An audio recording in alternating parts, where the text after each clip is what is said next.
नमस्कार, मैं राघव कुमार आपका बहुत स्वागत करता हूं अपने चैनल पे। एक बहुत ही इंटरेस्टिंग एसएमई कंपनी है जो अभी रिसेंटली लिस्ट हुई है और जिस दिन वो लिस्ट हुई तो उसका स्टॉक करीब 50% प्रीमियम के साथ स्टॉक एक्सचेंज पे लिस्ट हुआ। जैसा कि मैंने कहा कि एसएमई कंपनी है और नेशनल स्टॉक एक्सचेंज यानी कि एनएससी के एसएमई प्लेटफॉर्म पे ये स्टॉक लिस्ट हुआ।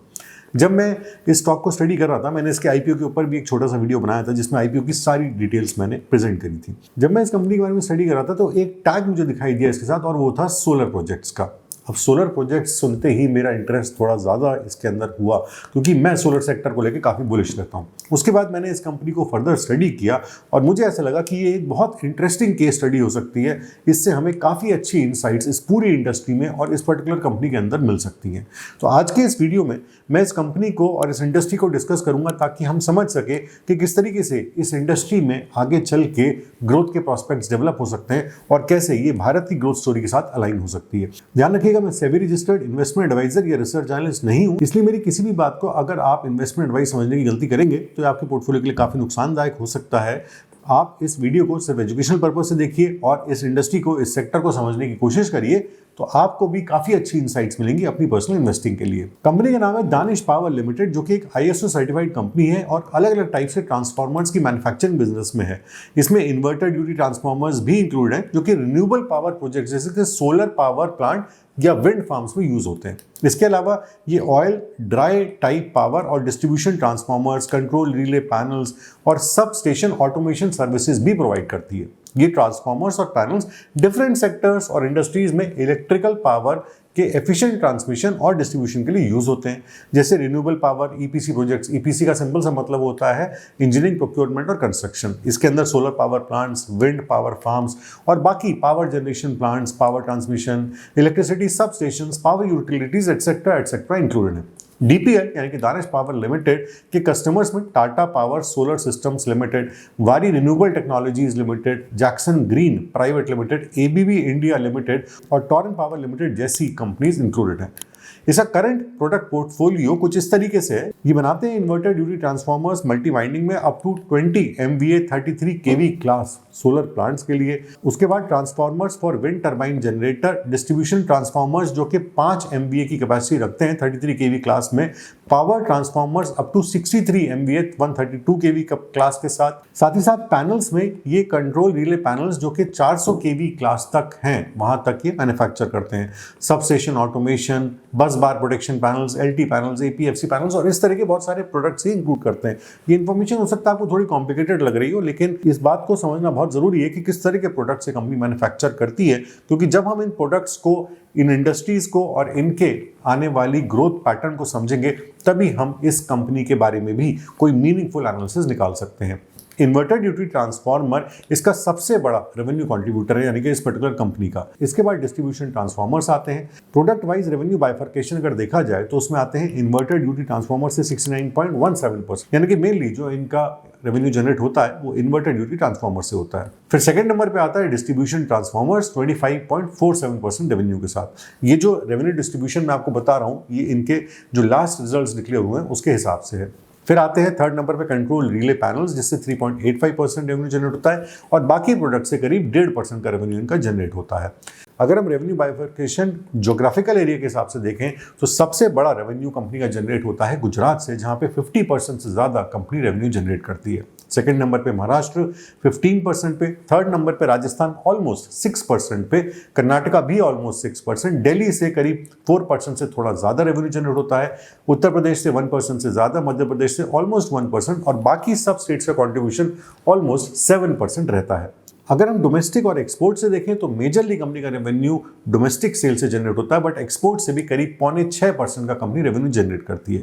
इसके प्लांट्स की कंबाइंड कैपेसिटी लगभग 4681 MVA है, यानी कि मेगावोल्ट एम्पियर्स है ट्रांसफार्मर मैन्युफैक्चरिंग के लिए, और कंट्रोल रिले पैनल मैन्युफैक्चरिंग के लिए लगभग 576 यूनिट्स की कैपेसिटी है।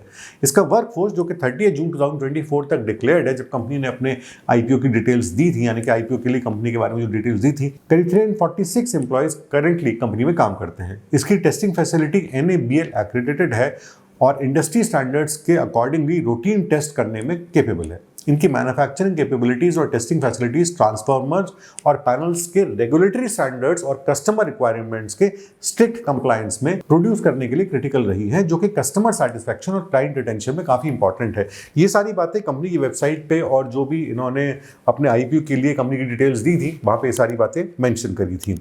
इसके आईपीओ से भी रिलेटेड एक बहुत ही इंपॉर्टेंट और बहुत ही इंटरेस्टिंग इन्फॉर्मेशन है जो मैं भी आपको बताऊंगा।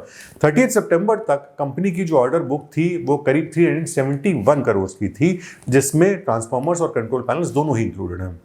कंपनी के काफ़ी अच्छे एक्सपेंशन प्लान्स भी हैं और कंपनी अपनी एग्जिस्टिंग मैन्युफैक्चरिंग कैपेसिटी को बढ़ाने के लिए महिंद्रा वर्ल्ड सिटी फैसिलिटी में एक एडिशनल इंफ्रास्ट्रक्चर सेटअप कर रही है। इस एक्सपेंशन से प्रोडक्ट वॉल्यूम्स में इंक्रीज तो होगा ही और ऑपरेशनल एफिशिएंसी भी इंक्रीज होगी। इसके लिए कंपनी ने जो आईपीओ लाई थी उसमें से 36.9 करोड़ के फंड का इस्तेमाल करेगी। सबसे इंटरेस्टिंग बात जो कंपनी के आईपीओ के बारे में थी वो ये थी कि कंपनी का पूरा issue fresh issue of equity था। इसमें प्रमोटर्स ने अपना एक भी शेयर नहीं बेचा था, यानी कि कोई भी ऑफर फॉर सेल नहीं था।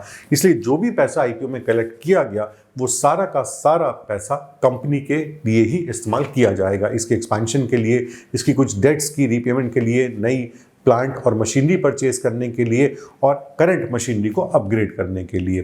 साथ ही साथ दानिश पावर लिमिटेड का ये एसएमई आईपीओ अब तक का भारत का सबसे बड़ा एसएमई आईपीओ था।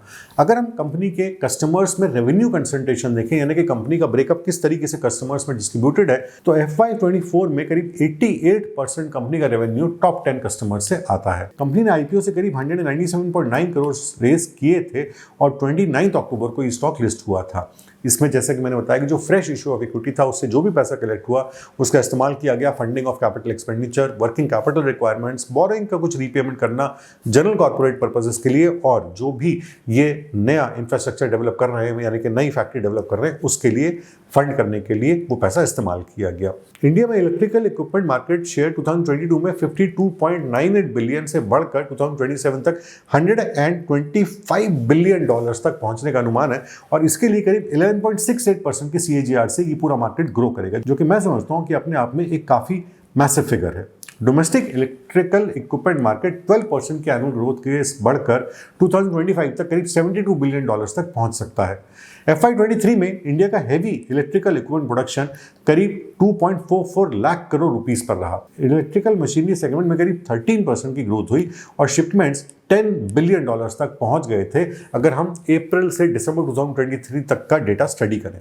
मार्च 2024 में जब फाइनेंशियल ईयर खत्म हुआ तो इस कंपनी का यानी कि दानिश पावर का total revenue from operations 335 crore था और प्रॉफिट आफ्टर टैक्स करीब 38.07 करोड़ था।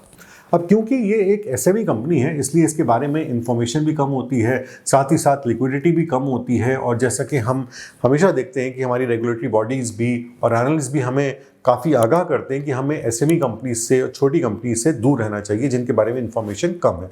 इसलिए मैं आपको एनकरेज करूँगा कि इस कंपनी के बारे में, इस पूरे सेगमेंट के बारे में और इस तरह की और कंपनीज के बारे में जो भी इंफॉर्मेशन आप इंटरनेट से या बाकी मीडियम से ले सकते हैं वो आपको ज़रूर इकट्ठी करनी चाहिए। इससे आपको काफ़ी डीप अंडरस्टैंडिंग मिलती है इस सेक्टर को स्टडी करने के लिए। कभी कभी कुछ ब्रोकर्स भी एसएमई स्टॉक्स में इन्वेस्ट करना अलाउ नहीं करते क्योंकि इनके अंदर कुछ इनहेरेंट रिस्क होते हैं, जैसे कि लिक्विडिटी कम होना, प्राइस की फ्लक्चुएशन बहुत ज़्यादा होना और सबसे इंपॉर्टेंट है इन्फॉर्मेशन का बहुत लिमिटेड वे में अवेलेबल होना। इतना ज़रूर है कि small cap micro cap companies में जो ग्रोथ अपॉर्चुनिटीज़ होती हैं उनका मुकाबला डेफिनेटली लार्ज कैप कंपनीज नहीं कर सकती।